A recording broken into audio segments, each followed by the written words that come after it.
Prime Asia ইউনিভার্সিটির শিক্ষার্থী জাহিদুল ইসলাম পারভেজ হত্যায় ৪৮ ঘণ্টার মধ্যে বাকিদের না ধরলে আন্দোলনের হুঁশিয়ারি দিয়েছেন ঢাকা মহানগর দক্ষিণ বিএনপির সিনিয়র নেতা ইশরাক হোসেন।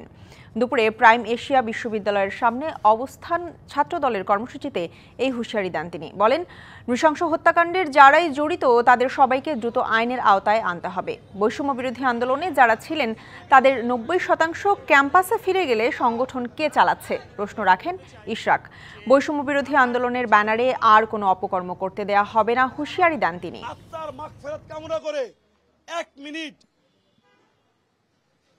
এটা বৈষম্য বিরোধী ছাত্র আন্দোলন বনানী থানা কমিটি, এটা কি ধরনের কমিটি সেটা আমি আপনাদের কাছে প্রশ্ন রাখতে চাই। আমি ৪৮ ঘন্টার মধ্যে এই যে দুইজনকে এখনো ধরা হয় নাই, তারা বৈষম্য বিরোধী ছাত্র আন্দোলনের কমিটিতে পাওয়া গেছে। যদি না পাওয়া যায় তাহলে আমরা পরবর্তীতে আলাপ আলোচনার মাধ্যমে প্রয়োজন বোধে আরো কঠোর কর্মসূচি দিব।